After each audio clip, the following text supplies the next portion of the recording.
A pregnant wife gives birth, then a crisis left her unable to recognize her newborn son. Just imagine your brain was wiped clean of every memory you have ever had.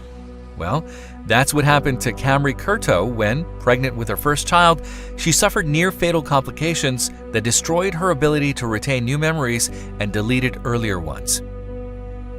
Her condition also meant her son Gavin had to be delivered by emergency cesarean. And so Camry found herself a new mom in a bewildering and frightening world, unable to recognize her fiancé Steve or even remember her baby's birth. At first, although her words came out in clear English, the sentences were garbled and meant nothing. Slowly, though, she started to make her meaning clear and could walk and talk, but had no memory beyond the present moment.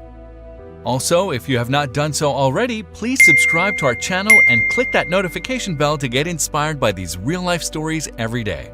Now, back to the story. Doctors couldn't say what would happen next because they simply didn't know.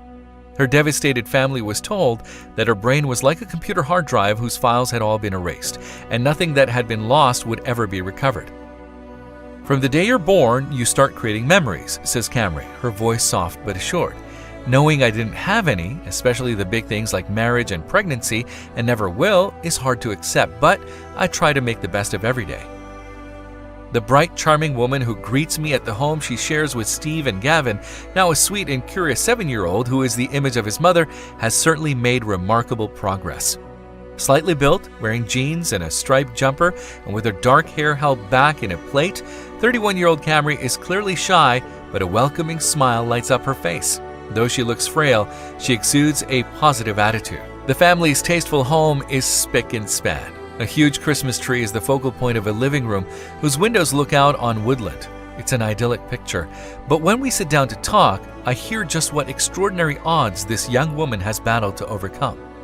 She and Steve have written a book about their experiences, which serves to remind Camry of their story each time she reads it. It's hard because now the book's out, I'm seeing what I've lost. But you've got to enjoy each moment, she says. Most of us take our memories for granted. We have a strong sense of our identities because we recall our childhoods and know who our family and friends are. We can drive a car, do our jobs, or go shopping because we remember having done these things many times before. Camry knows now that she is a wife and mother. Some new memories have started to be laid down in her brain, although they often don't last. But there's a long way to go before she has anything like a normal life. I try to keep going, she says. I pick myself up and try to make jokes and be funny about what's happened.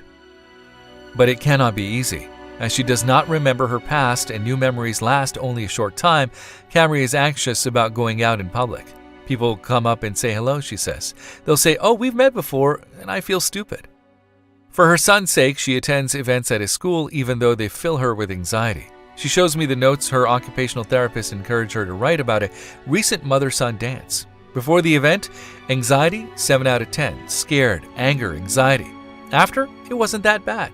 Gavin was glad that I went. I'm glad that I went. In conversation, Camry looks constantly to Steve for reassurance. She's the strongest and most courageous person I've ever known, he says, squeezing her hand.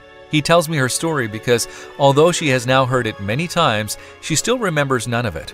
The couple met in 2009 and 3 years later were delighted when she became pregnant. But at 33 weeks, she suffered preeclampsia, a potentially fatal pregnancy disorder characterized by high blood pressure and swelling.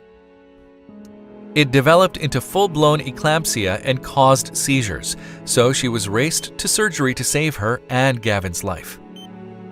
During an emergency cesarean, Camry lost oxygen supply to her brain for 5 to 8 minutes. She had a stroke and bleeding in her brain, which caused her catastrophic memory loss.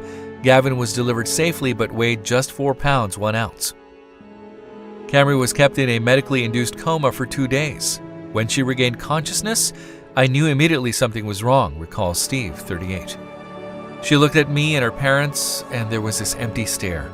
I remember thinking, Camry's not there. She started hallucinating, talking to her hand as if it was a phone. She had suffered damage to the hippocampus, an area of the brain vital to long and short-term memory. They told us she was healthy, but her memory was wiped, and they couldn't say if it was going to come back, says Steve. I broke down. I had a hard time wrapping my head around the enormity of it, but it never crossed my mind to give up. A lot of other men would have, interjects Camry. She went home to be cared for by her parents. She retained an instinctive bond with her mother, but couldn't remember her name, and every day, Steve would visit and be treated as a stranger. I'd say, "It's me, Steve," and she would just stare at me, he says. I'd ask if she wanted to see our son, who was still in hospital, and she'd say something like, "No, I'm okay." She was never hostile or angry, but she had no idea who I was or why I said we had a son together. She didn't understand. He knew this arrangement couldn't last forever, so one day he insisted on taking Camry to see her son, hoping it might help her. The nurses and I sat her in a chair and put Gavin in her arms, says Steve. She touched his cheek and asked, "Whose baby is this?" When I told her he was hers, she said, "I have a baby?" We went through that routine so many times.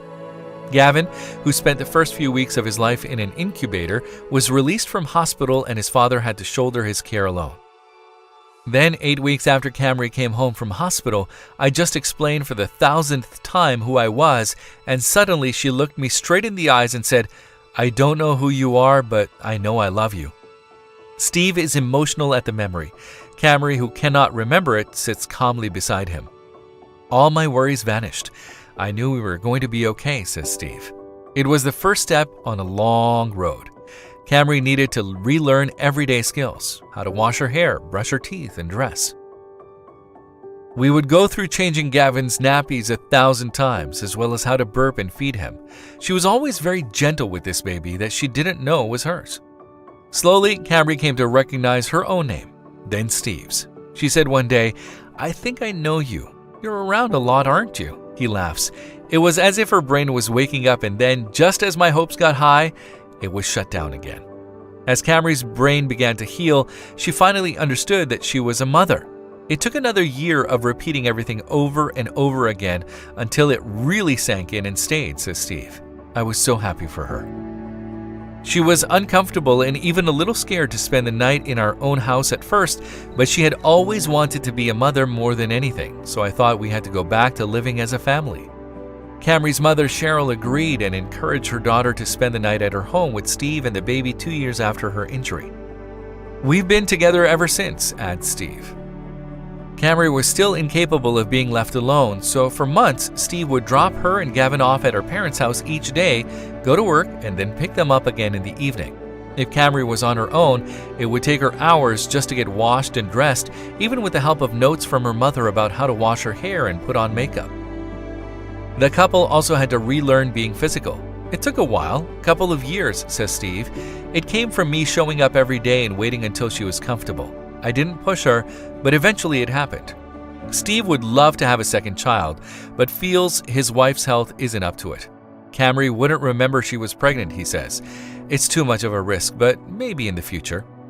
In 2015, 3 years after Gavin's birth, the couple married in the garden of their house in Michigan. In the US, Camry produces an iPad and we scroll through pictures. She was a beautiful bride, I say. I don't see myself, not really, she replies. I watch our wedding video quite a bit and I can't see it without tears because it was such a perfect day. I always try to see if I have any memories of it, and I have nothing. I want the feelings that come with memories, the happiness, the sadness. I want it all. I tell Steve a picture to me is just a picture. There's nothing behind it. He tells me where we were and what we were doing. Now there are jokes in the Curto household. She's a tough cookie, says Steve. I married him, so I have to be, Camry shoots back. Steve doesn't let me stay in the down, she adds, using her phrase for the depression that she endures, exacerbated by the strong medications she takes. I try to enjoy each day. I feed the deer in the garden, I tidy up, and I'm always happy to see Steve and Gavin. I'm very happy to have my family. As a result of her injury, Camry suffers from epilepsy and has had hundreds of seizures over the years. Next year, she hopes to have a brain implant to control the seizures better. I want my life back. I used to be able to work, to drive a car. I don't remember it, but I used to do those things, she says sadly. Steve now works from home so he can be Camry's full-time carer, but it's clear she is itching for her freedom.